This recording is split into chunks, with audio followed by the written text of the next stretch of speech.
우리나라 나랏빛, 이게 단순한 숫자가 아니라 어쩌면 우리 경제의 시한폭탄일 수 있다. 이런 경고가 나왔습니다. 바로 국제통화기금 IMF가 보낸 신호인데요. 오늘 그 진짜 의미가 뭔지 한번 제대로 파헤쳐 보겠습니다. 자, 그래서 오늘의 핵심 질문, 바로 이거죠. 2026년부터 한국 경제에 빨간불이 켜지는데 과연 우리나라 국가 부채 이대로 괜찮은 걸까요? 정말 위험한 수준에 온 걸까요? 그냥 어떡하지 하는 불안감이 아니라 저희는 데이터로 한번 제대로 들여다보겠습니다. 모든 이야기의 시작은 바로 이 숫자입니다. 56.6%.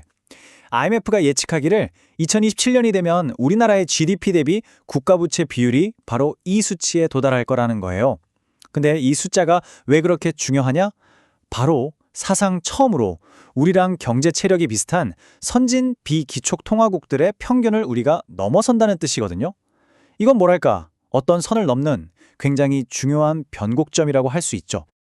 자, 그럼 지금부터 이 국가부채라는 경고 등에 대해서 조금 더 깊게 들어가 보겠습니다.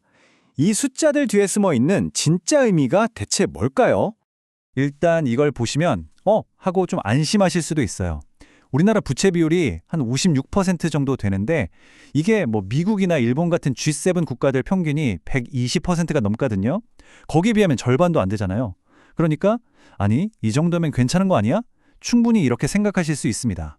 하지만 말이죠. 이 단순한 숫자 비교가 이야기의 전부가 아닙니다. 사실 진짜 문제는요, 완전히 다른 데 있었어요. 우리가 진짜로 주목해야 할 위험 신호는 따로 있다는 겁니다. 그게 뭐냐? 바로 속도입니다. 맞습니다. 부채의 절대적인 양보다 지금 훨씬 더 심각한 경고 신호는 바로 이 빚이 늘어나는 속도라는 거죠. 이 그래프를 보시면 정말 모든 게 한눈에 들어옵니다.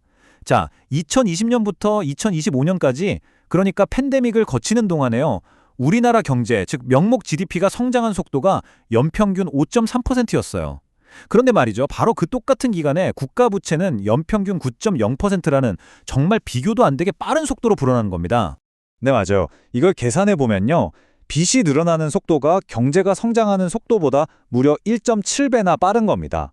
쉽게 말해서 우리가 버는 돈보다 빚이 쌓이는 속도가 훨씬 빠르다는 거죠. 바로 이 지점을 IMF가 가장 심각하게 보고 있는 거고요. 아니, 근데 빚이 좀 빨리 늘어나는 게 뭐 그렇게 대수냐 싶을 수도 있잖아요? 왜 유독 한국의 이 속도가 위험하다고 하는 걸까요? 그건 바로 우리나라가 가진 구조적인 약점, 바로 비기축통화국이라는 한계 때문입니다. 비기축통화국, 말이 좀 어렵죠? 쉽게 말해서 우리나라 원화처럼 국제적으로 널리 쓰이지 않는 돈을 가진 나라라는 뜻입니다. 미국 달러나 유로화처럼 세계 어디서나 통하는 돈이 아니라는 거죠. 그럼 이게 왜 문제가 되냐면 글로벌 경제 위기 같은 게 딱 터졌을 때 외국인 자본이 썰물처럼 쫙 빠져나가거나 환율이 막 요동칠 수 있거든요. 그러니까 외부 충격에 훨씬 더 약하다는 거예요. 그래서 허리띠를 더 졸라매야 하는 체질인 거죠.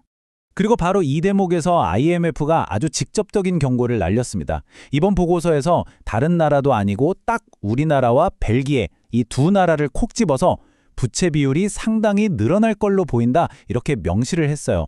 이건 그냥 그럴 것 같다는 분석이 아니라 사실상 대놓고 보내는 경고 메시지나 다름없습니다. 자, 그렇다면 다른 나라들과 비교했을 때 우리의 현주소는 어떨까요? 앞으로 다른 나라들은 어떻게 가고 우리는 또 어떻게 가는지 그 경로를 한번 비교해 보겠습니다. 이 표를 보시면 상황이 정말 극명하게 드러납니다. 앞으로 5년 동안 우리나라는 부채 비율이 8.7%포인트나 더 올라갈 걸로 보여요. 그런데 보세요. 우리랑 사정이 비슷한 뉴질랜드, 아이슬란드, 노르웨이 같은 나라들은요, 오히려 빚을 엄청나게 줄여나갈 거라는 전망입니다. 이건 방향이 완전히 180도 다른 거죠. 그러니까 다른 나라들은 지금 재정을 튼튼하게 하려고 브레이크를 꽉 밟고 있는데 우리만 거꾸로 엑셀을 밟고 있는 셈입니다. 바로 이 부분이 가장 걱정스러운 지점인 거죠. 자, 그럼 지금까지의 내용을 종합해 볼 때 왜 이렇게 속도 조절이 시급하다고 말하는 걸까요? 제가 딱 3가지 핵심 경고 신호로 정리해 드리겠습니다. 첫째는 우리가 사상 처음으로 우리와 비슷한 다른 나라들의 편견을 넘어서는 전환점에 서 있다는 거고요. 둘째, 경제가 성장하는 것보다 1.7배나 빠른 이 위험한 속도로 빚이 불어나고 있다는 점입니다. 그리고 마지막으로 우리는 비기축 통화국이라서 이 모든 위험이 외부 충격 한 방에 훨씬 더 크게 증폭될 수 있다는 구조적인 약점을 안고 있다는 거죠. 자, 그럼 최종 결론을 내려보겠습니다. 지금 당장 대한민국 경제 위기다 이렇게 말할 수는 없습니다. 하지만 이건 명백한 그리고 아주 중요한 경고입니다. 지금 우리가 달리고 있는 이 길은 지속 가능하지 않다는 명확한 신호등이 켜진 셈이죠. 지금의 이 속도, 과연 우리 경제의 미래가 또 우리의 미래가 이걸 감당할 수 있을까요? 이 질문에 대한 답을 이제는 우리 사회 전체가 함께 찾아야 할 때가 온 것 같습니다.